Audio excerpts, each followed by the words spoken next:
RSS संघ कोणत्याही हिंसेचं समर्थन करत नाही। औरंगजेब कबरीवरून आंदोलन करणाऱ्या या ठिकाणी आता भीमचे संघाने कान टोचलेले आहेत। औरंगजेबाचा मुद्दा सध्या संयुक्तिक नाही। नागपूर तणावानंतर संघाची भूमिका स्पष्ट करण्यात आली आहे।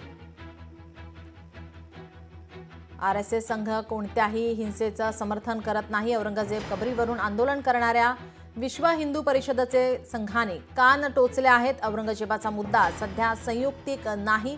नागपूर तणावानंतर संघाने आपली भूमिका स्पष्ट केली आहे।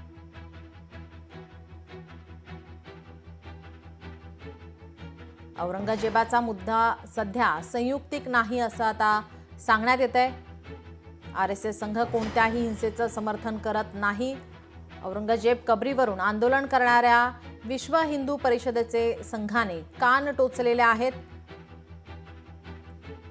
विश्व हिंदू परिषद आणि बजरंग दलकडून आंदोलन करण्यात आले होते आणि आता या ठिकाणी आपण पाहतोय संघाने विश्व हिंदू परिषदेचे कान टोचलेत। औरंगजेबाचा मुद्दा सध्या संयुक्तिक नाही। नागपूर तणावानंतर संघाने आपली भूमिका स्पष्ट केलेली आहे। तर आरएसएस कोणत्याही हिंसेचं समर्थन करत नाही असंही आता सांगण्यात येतंय। तर औरंगजेब कबरीवरून आंदोलन करणाऱ्या विश्व हिंदू परिषदेचे संघाकडून आता कान टोचण्यात आले। राज्यभरामध्ये विश्व हिंदू परिषदेकडून आणि बजरंग दलाकडून आंदोलन करण्यात आलं होतं। यावर आता संघाने आपली भूमिका मांडलेली आहे। आपल्यासोबत भाजपा नेते सुधीर मुनगंटीवार हे फोन लाईनवरून जोडलेले आहेत। आपण पाहतोय नागपूर तणावानंतर आता संघाकडून आपली भूमिका या ठिकाणी स्पष्ट करण्यात आलेली आहे। आरएसएस कोणत्याही हिंसेचं समर्थन करत नाही असं आता सांगण्यात येत आहे। नाही, नक्कीच कोणत्याही अशा क्रूर कर्माचं उदात्तीकरण करू नये ही भूमिकाच या देशाच्या देशभक्तांची राहिली आहे। आणि दंगल वाद अशा क्रूर कर्माच्या बाजूनी होता कामा नये। औरंगजेब हा सैतान होता, हैवान होता। छावा चित्रपट पाहिल्यावर स्वाभाविकपणे प्रत्येकाच्या मनामध्ये एक क्रोध निर्माण होतो की स्वतःला आलमगीर समजून घेणारा, गाझी समजून घेणारा, तलवारीच्या जोरावर जबरदस्तीने निरपराधांना धर्मांतर करवणारा, हिंदू महिलांच्या विटंबना करणारा हा औरंग्या, तर हा निश्चितपणे याची बाजू घेऊन जेव्हा देशात काही लोक हे औरंगजेबाच्या उदात्तीकरणाचं काम करतं तेव्हा अशा पद्धतीने प्रतिक्रिया उमटतात। हे लक्षात घेऊन शांततेने प्रत्येक गोष्ट व्हावी ही भूमिका यामध्ये व्यक्त केली आहे। जी, आपण जर पाहिलं तर राज्यामध्ये हे आंदोलन झालं। या ठिकाणी मोठ्या संख्येने विश्व हिंदू परिषदेचे असतील किंवा बजरंग दल असतील मोठ्या संख्येने सहभागी झालेले घोषणाबाजी करत होते।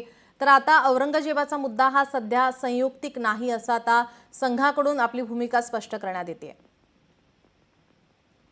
आणि सांगितलं ते बरोबर आहे, निरपराध लोकांना त्रास होता कामा नये। अशा प्रसंगामध्ये हात ठेला चालवणारा एखादा एक कुटुंब मध्यमवर्गीय कष्ट करते, मेहनत करतोय, एखादी गाडी विकत घेते, दुचाकी विकत घेते आणि हे आतंकी, हे दहशतवादी, हे औरंग्याची बाजू घेणारे असे मातीचं तेल टाकून, पेट्रोल बॉम्ब टाकून ते पेटवून देतात।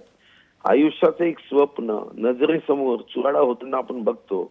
म्हणजे तेव्हा औरंग्यानी नुकसान करायचं आणि आता औरंग्याच्या समर्थकांनी नुकसान करायचं, निश्चितपणे ही गंभीर बाब आहे।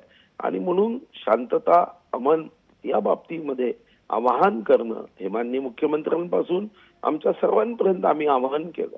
जी, अमोल मिटकरी यांची सुद्धा प्रतिक्रिया या ठिकाणी समोर येताना त्यांनी निषेध व्यक्त केलेला होता डी राजा यांच्या वक्तव्याचा। तर औरंगजेबाच्या नावाखाली सगळ्या मुसलमानांना टार्गेट केलं जातं असंही त्यांनी यावेळी वक्तव्य केलं होतं। असं होऊ नये। शेवटी एखाद्याच्या चुकीचं सर्वांना शिक्षा देणं हे काही योग्य नाही।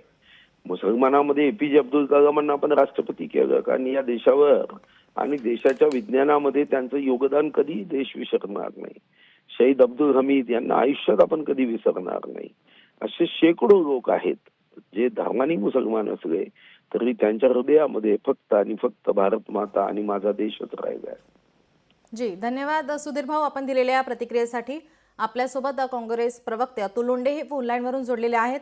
नागपूरमध्ये तणाव निर्माण झाला होता. संघाकडून आता आपली भूमिका स्पष्ट करण्यात येते. RSS कोणत्याही हिंसेचं समर्थन करत नाही असं आता वक्तव्य, अशी भूमिका आता त्यांच्याकडून स्पष्ट करण्यात येते. यावर आपली प्रतिक्रिया?